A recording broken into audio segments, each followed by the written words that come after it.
we're going to have a look at the Asbury 6. I want to make sure people understand what we did there. And here we go.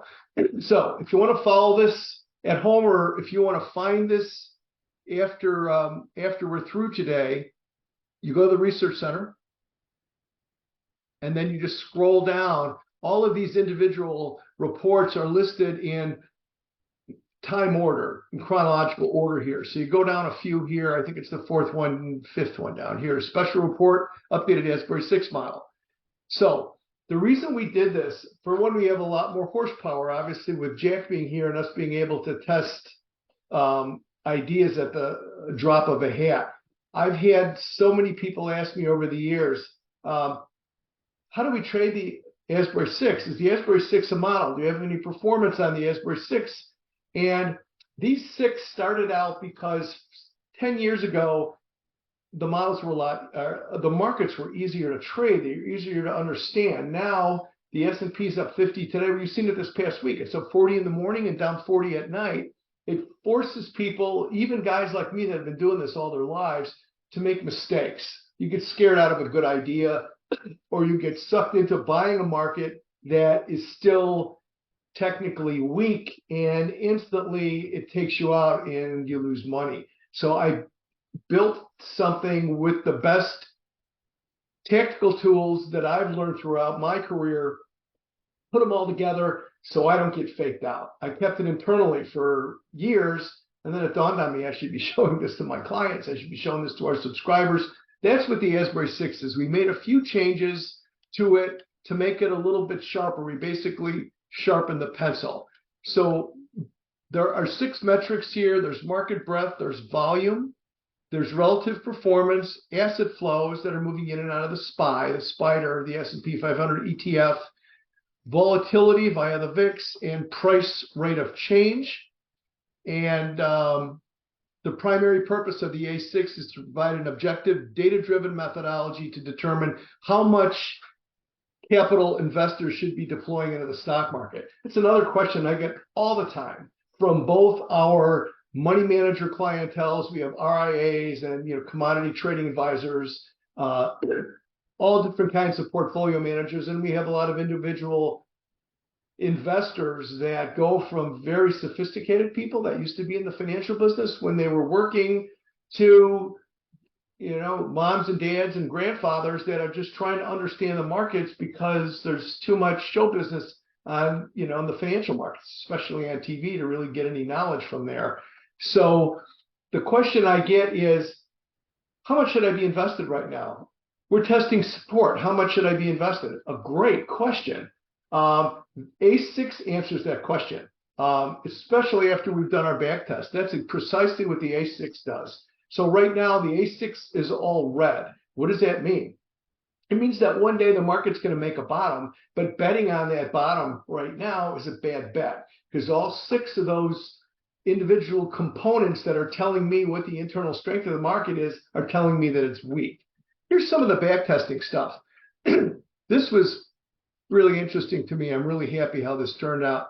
Since 2018, which is 5 years ago, and you might say, well, the other ones went back 10 or 12 years. Why don't you go back farther? Because as markets change, as interest rate policy changes, as the way the markets are traded, how much computerized trading is going on, what's going on, geopolitically, there's so many different things that change the landscape, change the environment.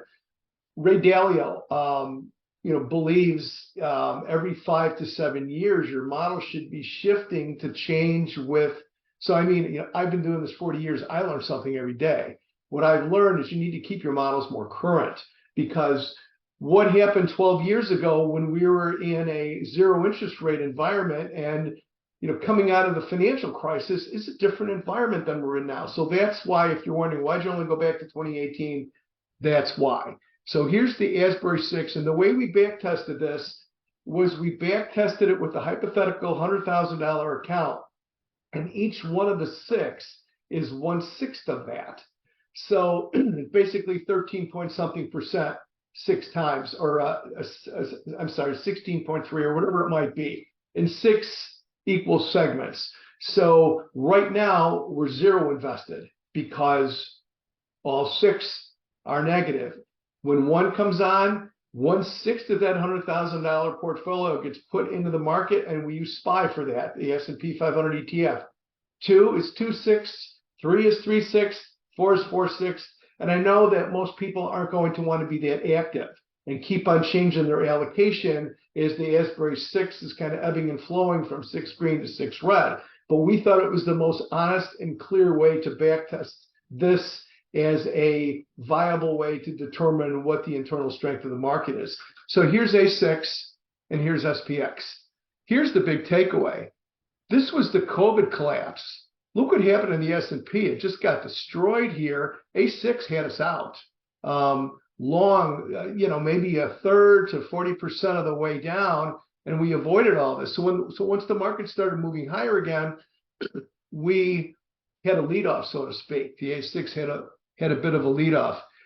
2021 was a sort of a difficult market for models because that's when Powell came out and said, we are not going to let financial assets deteriorate. In other words, free money, everybody in the pool. And you can see during 2021, we had this nice, steady, safe move up. And every time there was a wiggle in the A6, it started taking some money out of the market. But the market didn't care because Powell said it was free money day and a free money year, I guess, right? But bottom line here, it's within, what do we have, 55 points? It's within 2.5%, 3% of the S&P 500 for that whole period. And here's the quantitative metrics that go with that. So S&P, since 2018, it's up 9.14% annualized versus 8.77 annualized, so really close. But look at these numbers. Maximum drawdown, only 14.6, less than half of the 33.9 for the S&P. Standard deviation, almost half, 10.9 standard deviation. And again, if you don't understand these terms, please go to investopedia.com. Great website, pictures, videos.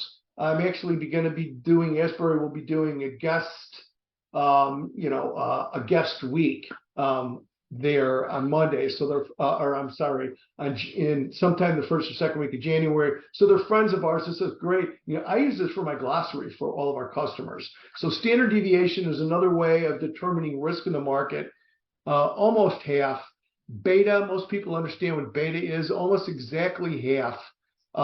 So the Asbury 6, just as an indicator, which is what it is, it's an indicator to tell you the true health of the market.